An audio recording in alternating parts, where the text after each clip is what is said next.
saxaabiga sayid ibnu khadaab weli ma maqashay ma ahan cumar ibnu khadaab waxaan sheegayaa cumar walaalkiis sayid ibnu khadaab saxaabigii geesiga ahaa maanta mowduuceenna waxaan ku arki doonaa saxaabiga sayid ibnu khadaab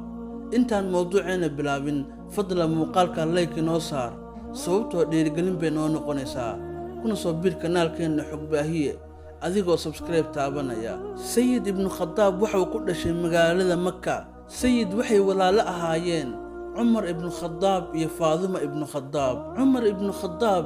islaamadiisii waa ka dambaysay sayidii faaduma micnihii faaduma iyo sayid baa ka hor islaamay sayid ibnu khadaab waa uu ka weynaa cumar ibnu khadaab saxaabiga cumar ibnu khadaab walaalkiis aad iyo aad buu u jeclaa waxaa tusaale kuugu filan dagaalkii Uxud markii la galayay cumar ibnu khadaab wuxuu arkay walaalkii sayid oo aan wadan diraca dagaalka markaas wuxuu ku yiraahday walaalkayow hoo diracayga qaado sayid ibnu khadaab wuxuu yiraahday sida aad adiga shahiidnimo u doonaysid baa ana u doonayaa markaas cumar diracii dagaalka waa uu iska dhigay labadooda waxa ay dagaalka galeen iyaga oo aan diracii dagaalka wadan saxaabiga sayid ibnu khadaab marxaladihii nabiga uu maray oo dhan wuu la soo maray hadday noqoto hijradii madiina loo hijroonayay dagaalkii badar dagaalkii Uxud dagaalkii Khandaq Xunayn wixii oo dhan fatxu Makka wixii oo dhan nabigu waa la socday saxaabiga sayid ibnu khadaab wuxuu ku dhintay dagaalkii weynaa ee dhiigga badan uu ku daatay dagaalkii Yamaama dagaalkaasina waxa uu dhacay markii uu nabiga dhintay kadib uu khilaafada la wareegay Abubakar as-Siddiq sayid ibnu khadaab wuxuu ahaa nin geesi ah sida walaalkiis cumar ibnu khadaab oo kale dagaalkaas Yamaama ayuu ka qayb qaatay waxa uu nawaday calankii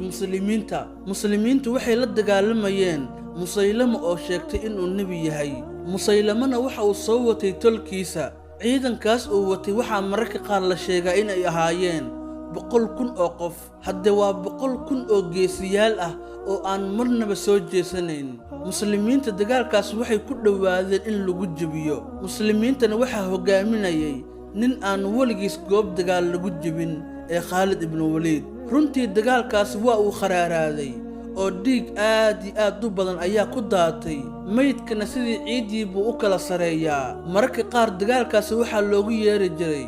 beertii dhimashada muslimiinta oo shahiidnimo doonaya oo aan marnaba soo jeesanayn iyo Musaylama ciidankiis oo u dagaalamaya nolol iyo geeri ayaa dagaalka isku hor yimaaday ugu dambeyntii dagaalkaasi waxa guuleystay muslimiinta laakiin dagaalkaasi waxa ku dhintay rag qiimo badan xufaadii quraanka in badan oo kamid ah dagaalkaasi ku dhinteen saxaabigan aan maanta ka waramayno ee sayid ibnu khadaab dagaalkaas uu ku dhintay hadaladii saameynta lahaa ee xilligii uu dagaalkaas socday uu sayid ibnu khadaab dhahay waxa kamid ah dadaw gowsaha isku qabta cadawgiina garaaca hadli maayo ilaa aan ka guuleysano ugu dambeyntii shuhaadadii dagaalkaas ku dhintay buu ka mid noqday cumar ibnu khadaab markii loo sheegay in walaalkiis dagaalka lagu dilay aad iyo aad buu u murugooday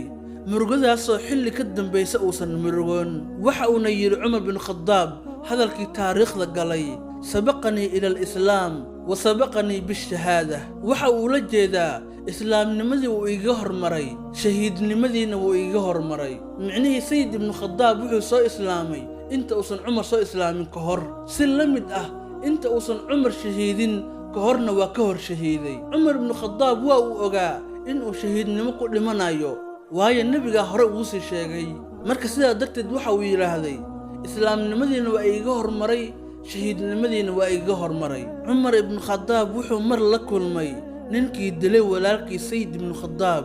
oo xilligaa muslim ahaa ninkaas waxa loogu yeeri jiray Abu Maryam Hanafi xilligaa cumar ibnu khadaab khilaafada muslimiinta ayuu hayay cumar waxa uu ku yiraahday ninkii walaalkiis dilay ee Abu Maryam waxa dishay walaalkii sayid markaas buu Abu Maryam yiraahday ilaahay gacmahayga ku karaameeyay micnihii wuxuu yiraahday shahiidnimo ayuu ku dhintay markaas hadaladii cumar ibnu khadaab oo ninka ku yiraahday waxa kamid ahaa dil la dilo kii ugu xumaa markaas Abu Maryam waxa uu yiraahday ilaahay baa mahad ku leh ilaa aan ku soo laabtay diintii Nabi Muhammad sallallahu alayhi wasallam cumar ibnu khadaab markii uu hadalka maqlay waa uu farxay intaas ayuu mowduuceena ku egyahay wassalaamu calaykum waraxmatullaahi tacaala wabarakaatuh.